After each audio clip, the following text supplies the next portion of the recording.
Welcome to Pink Blade. Here, we don't just watch stories, we step inside them. Today we're diving deep into Bridgerton Season 3, Episode 6.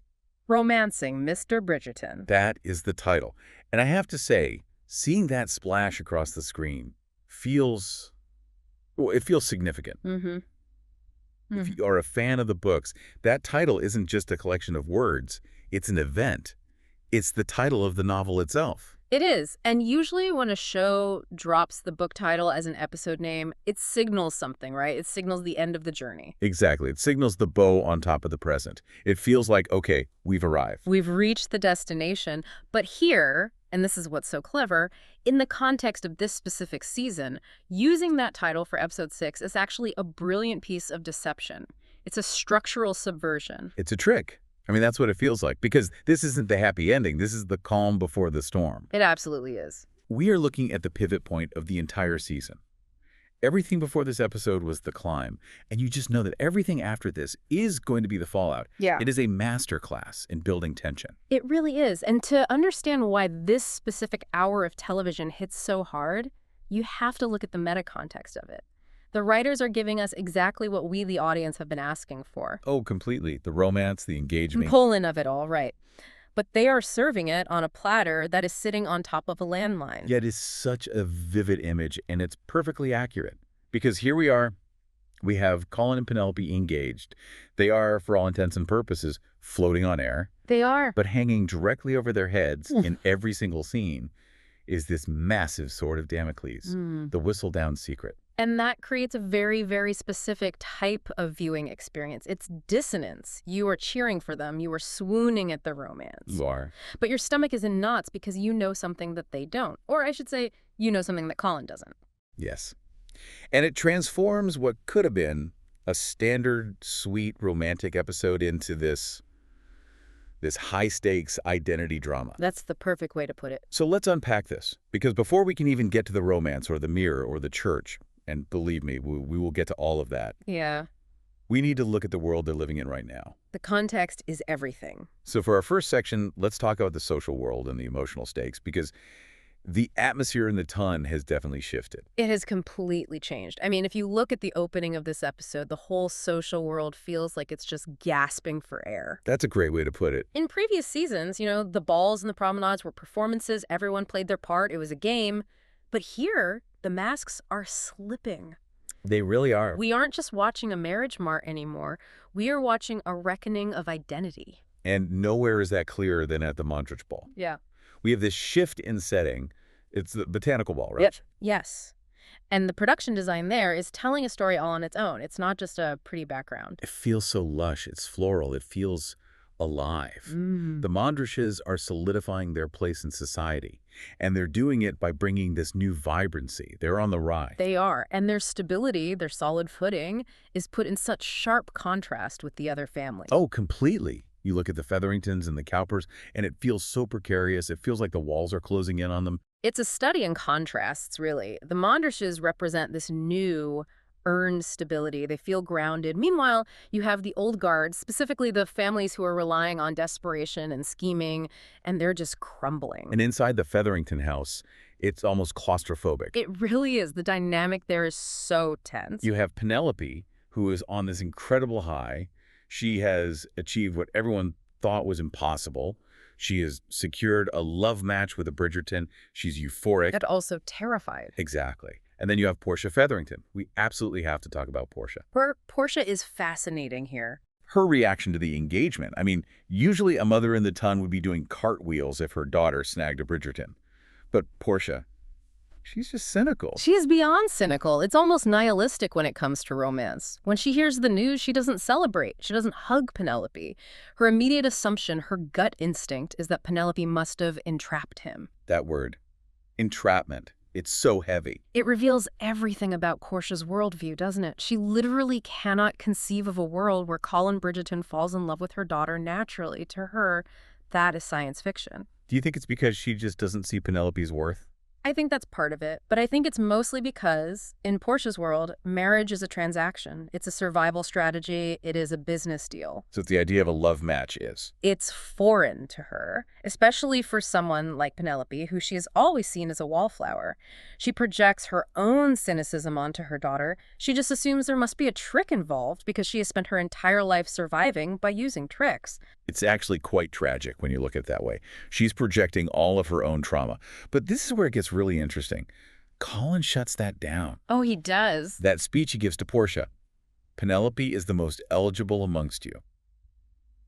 That was a mic drop moment. It was, and it's so important because it establishes Colin as a protective figure. For the first time, someone is standing in that drawing room, which is Portia's domain, her little kingdom, and is validating Penelope's worth to her mother. He sees her. He sees that she is clever and kind.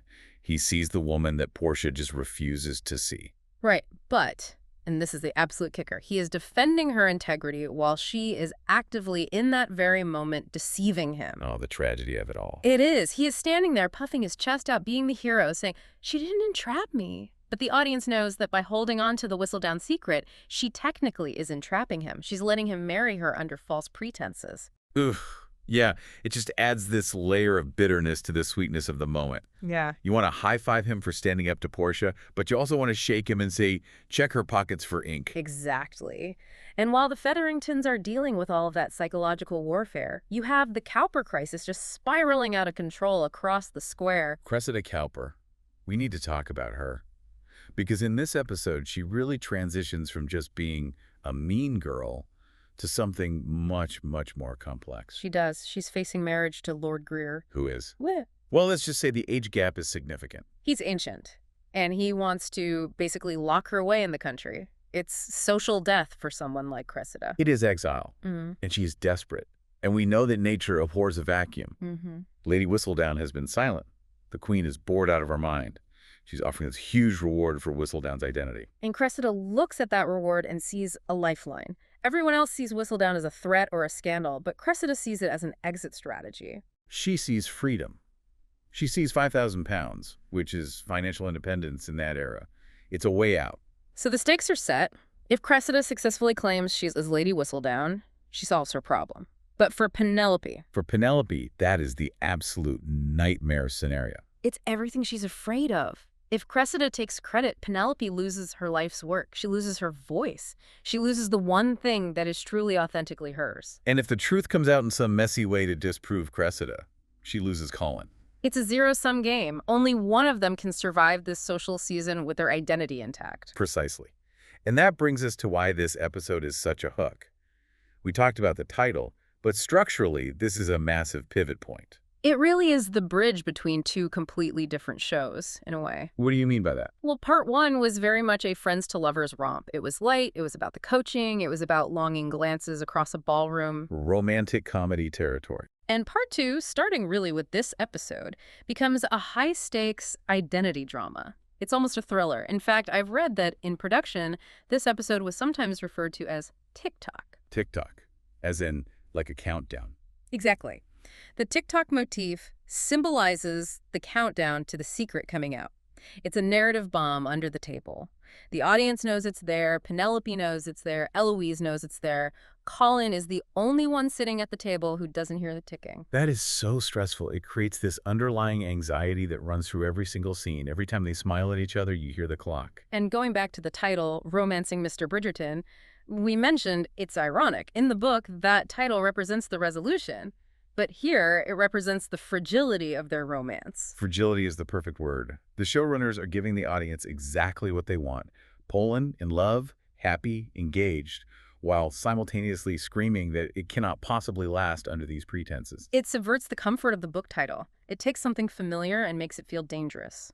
And looking at the character evolution here, Colin has really moved away from that traveling rake persona he was trying to put on during episode 1. Oh, totally. The swagger is gone. The fake charm is gone. He's dropped the act. He's just a man deeply in love. But his evolution is so tragic because it's based on partial information. He feels like a man now because he is protecting Penelope. Yes, he stood up to her mother. He's guiding her through society. He feels useful. He feels like he has a purpose. He loves being the hero. He does, but he is completely unaware that the woman he is protecting is actually the most powerful woman in London. The power dynamic is wild when you think about it. She has more money, more influence, and more of a voice than he does. He thinks he's saving a damsel in distress, but she's actually the dragon. Or at least the one controlling the dragon. And then there's Eloise. We have to talk about Eloise. She is the moral fulcrum of this entire situation. Eloise holds the key. Her ultimatum to Penelope, tell him or I will, is the engine that drives the narrative tension of the entire hour. And it's important to acknowledge that Eloise isn't doing this just to be cruel or spiteful. No, not at all. She's doing it because she values truth above everything else. She knows that a marriage built on a lie, especially a lie of this magnitude that involves her own brother, is doomed from the start. In her own way, she's trying to save them. Exactly, by forcing the issue. So we have the stakes, we have the ticking clock. Now let's get into the scenes that blew everyone's minds. We have to start with the mirror scene. We have to. Colin takes Penelope to their future estate in Bloomsbury. This scene is just vital, not just for the romance, but for the character work. Colin is so eager, he's almost boyish. He wants to start their life. He's showing her the furniture. But the symbolism hits when he stands her in front of that mirror. The mirror. It's such a callback to the book, but to see it visually, he wants her to see herself. But notice how he wants her to see herself. This is such a brilliant subversion of the traditional male gaze. Yeah. Often in period dramas or romance in general, the man praises the woman's beauty. He talks about her eyes, her lips, Right. And Colin does that, yes, but he immediately emphasizes her intellect. He calls her the cleverest and bravest woman he knows. That line hit me so hard. He's validating her mind, the very thing she has been using to write Whistledown. Precisely. He is praising the part of her that created Whistledown without having any idea that Whistledown is the product of that very cleverness. And that creates this unbearable tension for Penelope. You see it on her face.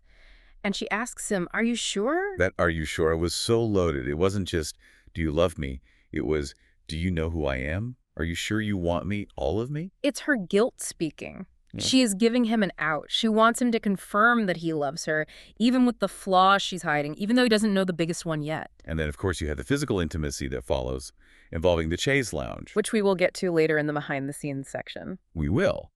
But narratively, that physical closeness is juxtaposed so perfectly with the emotional distance of The Secret. Yes. They are as close as two people can be, physically, skin to skin, but there's this massive wall of truth still standing between them. From the intimacy of the house to the sanctity of the church, let's talk about scene 2, the church dance. Visually, this was just stunning. It was filmed at the old Royal Naval College. It's empty, it's sacred, it's grand, it feels so hushed and private. And the dynamic shifts here. They aren't just lovers in that moment. They're childhood best friends again. They're laughing. That return to their roots is so essential. It reminds the audience of what they're fighting for. The foundation of their relationship isn't just lust or a new romance, it's history. It's years of shared jokes and shared silence. And they include a direct reference to the book with that line, "Were you punished?" Yes, when they're talking about the banns being read, it just highlights their shared humor and their long history. But then Penelope makes a confession. Not the Whistledown confession, unfortunately. No, but a love confession. She tells him she has loved him since the moment they met. And you can literally see the change in his face. It's like a weight lifts off of him. That confession unlocks Colin. We've seen him struggling with his writing, his purpose, his sense of self all season. Hearing that he has been loved this whole time, that he is worthy of that deep devotion from someone as incredible as Penelope, and just, it breaks his writer's block. It validates him. But again, the irony, the crushing irony. They are dancing in a church. A place of truth. A place of confession. Yeah. And the biggest lie of the entire series is sitting right there between them as they twirl around. It creates such a bittersweet viewing experience. You want to cheer because they're so happy and in love, but you're flinching because you know the crash is coming.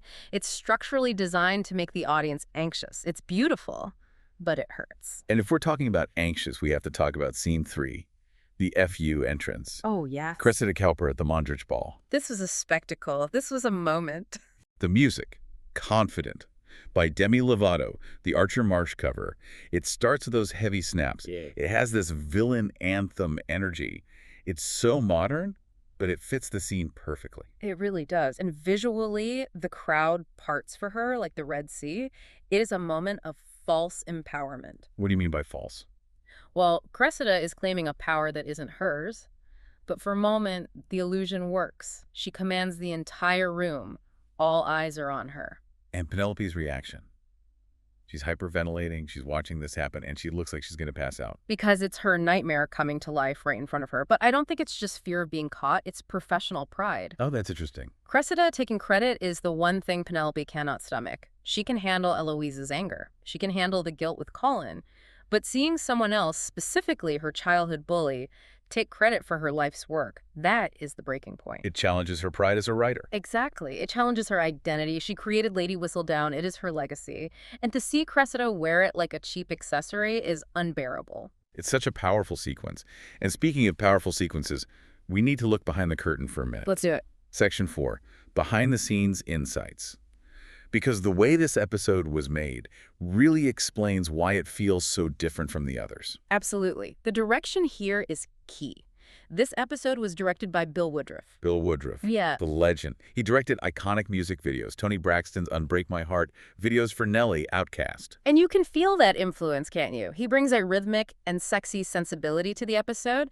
The pacing is different. The way the camera moves during the ball scenes feels almost choreographed, like a music video. It has a flow that is very distinct. And apparently, the coordination for those ballroom scenes was just massive. We're talking military-level organization. 25 cast members with speaking parts, plus all the extras. It's a logistical nightmare. Imagine trying to block a scene where 25 people all need to have specific reactions at specific times. I read that Woodruff managed it by treating it like a boot camp. But what's really interesting to me is how he treated the intimacy scenes. The mirror and the chaise. Right. Woodruff didn't treat them just as sex scenes. He approached them as crucial storytelling beats. And the focus was entirely on Penelope's perspective. Exactly. Her fear, her desire, her transition into womanhood. It wasn't about the act itself. It was about the emotion of the act. Which made it feel very intimate and very personal, not just performative for the audience. And we have to talk about the costumes. John Glazer and George Sayer did some incredible work here, specifically Cressida's FU dress. That red dress, it was so striking it just popped off the screen. And I read a fascinating fact about it. Red dye was actually quite rare in the Regency era. It was expensive and difficult to produce. So having a dress that vibrant was a statement in itself. It screams money and power. It was. But to achieve that specific, almost poisonous look for the camera, the costume team had to get creative. They layered red netting over fluorescent pink fabric. Fluorescent pink. In a Regency drama, that sounds absolutely insane. But it works because it's not meant to be historically accurate. It's meant to be emotionally accurate. The dress is armor. I could see that. Those massive sleeves, the huge bows, it's all protection. It's designed to look dangerous. It's a visual scream. It makes her look like a poisonous flower in the middle of that botanical ball. Well, Penelope is going in the completely opposite direction. Exactly. Penelope's palette is softening. She's in mints, seafoams, soft blues.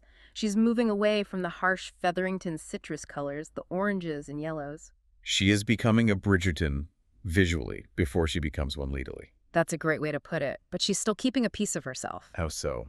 Notice she is still often wearing what the designers call the library dress cut, or variations of it.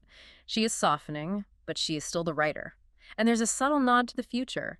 The wedding dress palette, which is a blush pale pink, starts to creep into her wardrobe choices here. That is so detailed. Cinematography-wise, Alicia Robbins did something really cool with the lighting to emphasize the secret. She used a dichotomy of light and shadow.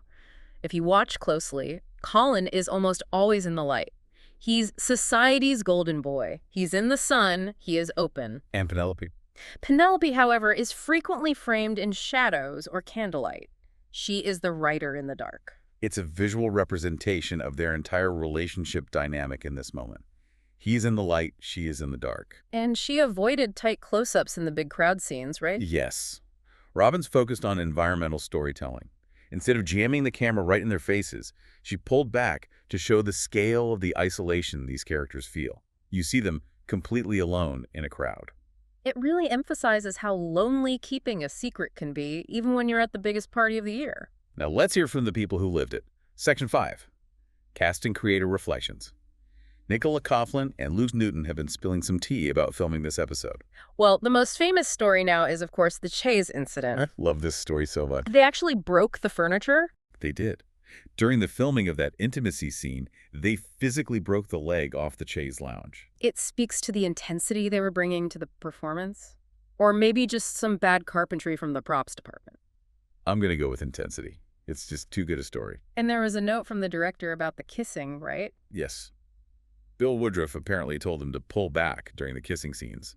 He said that while smushing faces feels good in real life, it doesn't look pretty on camera.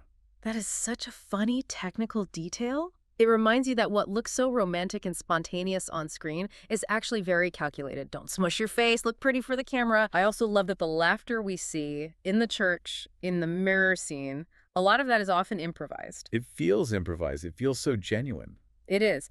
Nicola and Luke have a very close rapport, and that comfort level allows them to portray a friends-to-lovers dynamic that feels authentic, because in a way, it is. They are great friends. We also heard from Jessica Madsen, who plays Cressida. She really leans into that villain/victim idea. She describes Cressida as a caged bird. And that makes so much sense when you watch her. The director and actress worked hard to make her sympathetic despite her actions.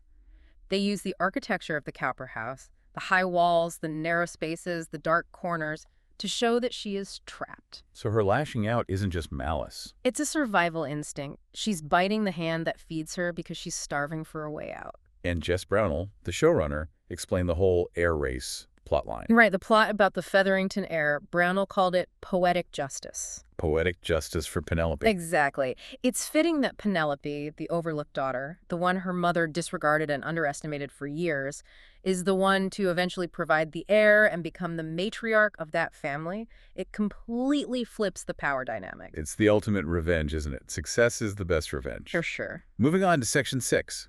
Fan reactions. Because the internet had a lot to say about this episode. They certainly did. And let's start with the one that drove everyone crazy. The glass fill error. Oh my gosh, the Mondrich bar scene. Eagle-eyed fans noticed that the drink levels in the glasses were fluctuating wildly between cuts.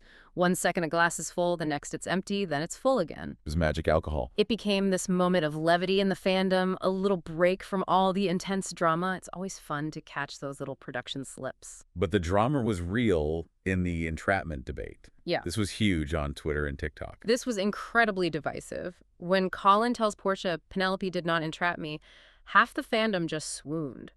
They found it incredibly romantic that he defended her honor. They saw it as the ultimate act of love. And the other half? The other half noted the deep, deep irony. They pointed out that, technically, by withholding the truth about Whistledown, a secret that could ruin the Bridgerton family reputation, she is entrapping him into a marriage based on false pretenses. It's a fair point. You can see both sides. You really can. Yeah. It added so many layers to the rewatchability of the episode. It forces you to ask, is Pen being the hero of her own story or the villain of his? Or is she somehow both at the same time? Then there's Eloise. People were really torn on her role here. It's the complexity of Eloise's debate.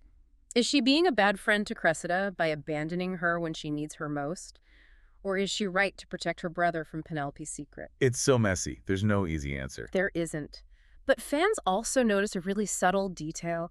Eloise reading an old Whistledown issue with this look of admiration on her face. She misses her friend. She misses the wit. Even though she hates the betrayal, she respects the talent.